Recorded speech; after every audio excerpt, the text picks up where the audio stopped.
Ghosts are real. They exist. But that's not what this video is about, whether they are real or not. This video is about what ghosts actually are. Most people who believe in ghosts believe that they are the spirits of the dead, that they are the lingering spirits of human beings who have passed on. Why do they believe that? Because that is how these spirits manifest. They can manifest in the exact shape and form of a person.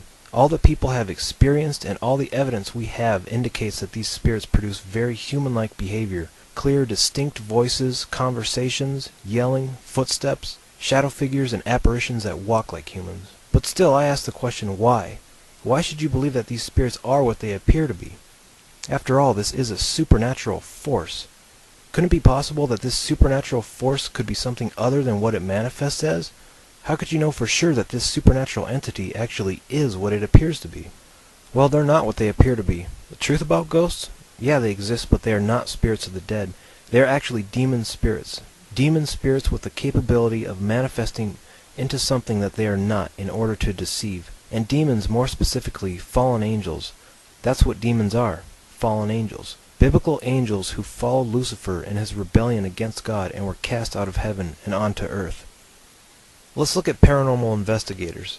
Although most of them believe ghosts are spirits of the dead, some will acknowledge that some of these spirits are truly evil. Even though demons masquerade as spirits of the dead, many times they manifest their true evil, and it's clear and apparent to those who are around it. But some still pass it off as just an angry, evil human spirit, or a human spirit that turned into a demon. This is false. All ghosts are demon spirits. Many times while hunting, paranormal investigators are completely overcome by horrible feelings.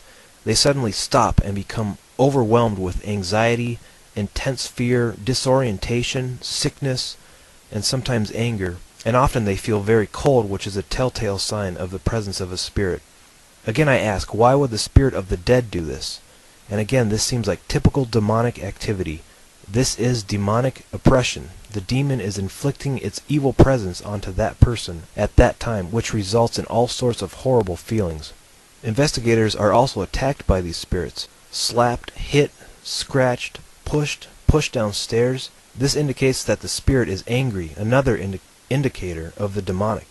The footage you are about to see, whether you believe it or not, is entirely possible and does not surprise me. And yet it's another clear indicator that these spirits are demonic. The spirit these investigators are trying to contact actually enters into one of them and possesses him for a short time.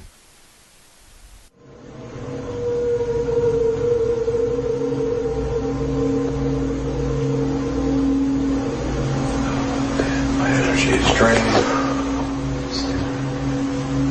What is your name?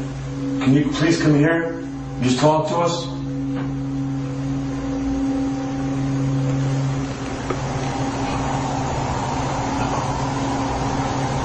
Oh. What? Dude, you look weird, bro.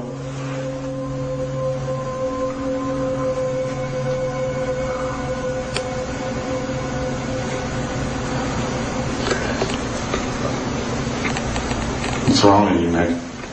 Left. Nick, what's wrong with you, dude? Snap out of it, dude. Nick! Snap out of it, dude. What? Shh. What's the matter? Just come here, dude. Come here. Chill. What's wrong with you? Huh? What the f*** wrong with you? What do you mean? What's wrong with him, Aaron? Talk to him. Talk, would you? Look, I don't know what's wrong with him. I'm dealing with what the You blacked out? Blacked out. Hold on. Shh. All right. Transference. Oh, wow. That was not a look of fear. That was a look of intent. That's a good word because I felt like just anger, more of, murder. You felt a motivation to commit harm. Yeah, take Zach and Aaron out. Like, they were the only two in there. I backed up. Me? Yeah, I said you! Whoa. Stop, dude. Get the out of here!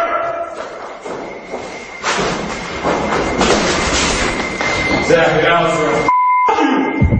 Just then, an overwhelming feeling of extreme anger and hatred came over me. Hold this.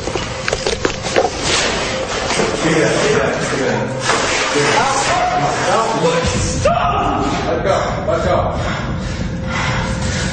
Let it go. Put it down. I'm Taking that machete away from Something got inside of me, man. That was not me. That was not me. Take a listen to what this investigator heard here.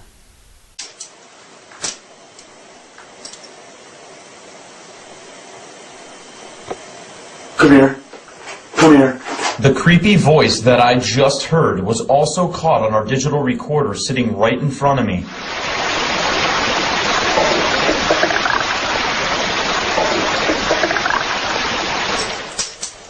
Now listen to this taken inside a house that had paranormal activity in it.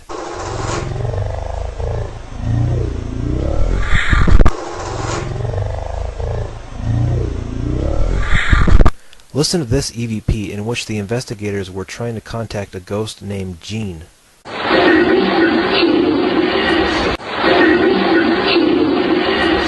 Again, a lot of times demons may reveal the evil that is within them. They know that most of the world won't believe in their existence anyways. It's often the case if a place has a spirit residing there, people will immediately look for a history of violent activity. It's a popular rumor in the paranormal field that a suicide, murder, or violent death means that the person who suffered such a fate at that location then haunts and roams the area as a ghost. I have never understood this concept. It doesn't make sense. But consider that same theory if the spirits are that of demons. Murders and violent activity is everything that evil spirits love. Demons are attracted to violence, evil, and sin. If a certain location has paranormal activity and has also had a history of violence, murder, gross sin, or cultic activity, it's likely that the evil activity involved the demonic from the very beginning, that the demon was already there influencing the activity, or was drawn to the location while the act was committed. That demon could then have a temporary right to be at that location. This makes more sense to me than to tell me that the spirit of so-and-so floats around here because he was murdered. Ultimately, we can't fully understand why demons are given the right to stay at a certain location, but many times very old places with a history of violent activity houses these spirits. Also, it's undoubtedly clear that the use of a Ouija board will attract a demon in which it may then make that place its temporary home. Like I said earlier, demons are biblical fallen angels. This is explained in Revelation chapter 12, and in fact, 1/3 of the created angels rebelled and were thrown out. The Bible speaks about demons and demonic possession quite a bit. Jesus and his disciples casted out many demons out of people who were possessed. These demons have been on the earth throughout all of human history. God's truth clearly teaches that after a person dies, their spirit enters one of two places, heaven or hell, depending on their personal relationship with Jesus Christ. There is no in-between state, no limbo. Your spirit does not float around on earth as a ghost in the place you used to live. In Ecclesiastes chapter 9, verse 5 and 10, we read that the dead know nothing, and that there is no work or device or knowledge or wisdom in the grave where you are going. In the book of Job, chapter 7, verses 9 and 10, it says, "As the cloud disappears and vanishes away, so he who goes down to the grave does not come up. He shall never return to his house, nor shall his place know him any more." Those verses completely contradict everything that most people believe about ghosts. You cannot return to your house after you die as a spirit and float around. Many times in the Bible, God forbids trying to contact the dead. He forbids seances, practicing magic, occultic activities like using a Ouija board. He forbids it with reason. Number one, he is God. He makes the rules. Number two, when people on this earth make contact with what they think is the dead, they are actually contacting demons. Demons can communicate with people posing as spirits of the dead, just like ghosts. And that is exactly the case when people try to communicate with ghosts. They are actually communicating with demons. To wrap this up, I just want to say, don't be deceived. Ghosts are not what they appear to be. They are demons, all of them, every last one. They are fallen angels out to deceive the world. And to come to the conclusion that ghosts are actually biblical fallen angels only furthers the reality of the truth of the Holy Bible. C'était l'héritier d'un Maharaja. On dit aussi qu'il était philosophe. Il est mort en 1938, il y a 55 ans. Mais dans l'étrange demeure où il vécut, il continue de se manifester. Et le château des Avenières, près de Genève, est toujours le théâtre de phénomènes étranges. Voici donc l'histoire du fantôme d'Hassan Farid Dina. С этой нечистью мы все знакомы с детства. Тогда что вы знаете о полтергейсте? Огромная сила, ага, огромная. Кто-то прям кидает. Прямо как вот мужик хороший такой. В потусторонние силы Вера Филипповна никогда не верила. Но в ее квартире начало происходить что-то странное. Неизвестная сила весь дом разгромила, а началось все на кухне. Она вот так начала вот так ходом, а потом раз и упала и разбилась. Больше всего от полтергейста досталось сыну Веры Филипповны. По словам очевидцев, эта гитара гонялась за Юрием и даже несколько раз ударила его по спине. И как она летела, балкон был закрытый, как она летела, я не знаю. Так по Юрке надавала по сыну. Сотрудники полиции в услышанное не верили, пока в эту квартиру не пришли с поверкой. Действительно, в данной квартире творятся необъяснимые вещи. На моих глазах возник красного цвета пластилин с ворсом, как вот у диких животных. Этот страшный образ видела и хозяйка квартиры. Прямо глаза видно, и рот видно, такой, и борода. Полтергейст не испугался даже полицейских. Моего напарника, тоже с той же кухни, полетела крышка из-под кастрюли. На самого Антона Городецкого замахнулся. Такое ощущение, вот как летающая тарелка. Пускаешь на детскую пластмассовую, так же она летала. Кто нарушил покой семьи? Специалисты утверждают, что это дух погибшей родственницы. На этих фотографиях послания, которые привидения оставляют жильцам квартиры. А это уже переписка хозяев с полтергейстом. Здесь мама. Убиенная? Да. То есть ее машина сбила? На всякий случай пенсионерка оставляет неизвестному тарелку с едой. А вдруг удастся задобрить эту страшную силу? С помощью сахара, с помощью конфеток, то есть разложить конфетки по периметру квартиры, например, по периметру дома.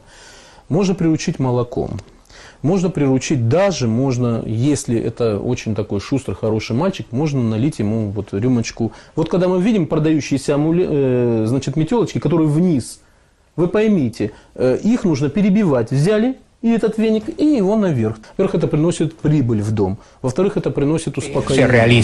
¿Tú crees que lo que te pasó a ti, Coco, en un hospital fue simplemente un acto de imaginación? No, no es imaginación, porque yo me he visto, o sea, ni me lo contaron ni nada. Yo me he visto desde como si yo estuviera en un segundo piso y mirando hacia abajo, y al mismo tiempo me veía en una cama con todos los tubos y los aparatitos, radios, esas vainas. ¿Y eso era lo que estaba pasando contigo realmente? Exacto. ¿Y nadie te lo había contado todavía? No. Todavía ni despertaba. ¿Eso ocurrió en qué año, Coco? ¿Cuándo 2003. fue? En el 2003, claro, Coco tuvo un derrame cerebral, ¿no es cierto? Sí, lo que nos estás contando es lo que pasó ya en el quirófano. No, eso pasó cuando estaba en la sala de cuidados intensivos. Ok. Muy bien, de eso vamos a hablar extensamente en solo unos segundos. Vamos a una brevísima pausa comercial y volvemos. Nosotros antes, yo quiero contarle que ahora con la banda ancha móvil de Claro, navegar en Internet es mucho más fácil. Llévalo contigo y conéctate a Internet con acceso ilimitado a 199 soles al mes. Claro, una nueva era en servicios y tecnología. Ya regresamos en solo unos minutos aquí en Fuego Cruzado. Non corrispondono a quelli reali. Trasformando un punto di ristoro abbandonato in sala da ballo, Bobby e Janet Mackey risvegliarono uno spirito malefico. Il personale si sentiva attaccato e posseduto. Ci vollero una sensitiva e un pastore per scacciare quella misteriosa presenza e riportare la pace.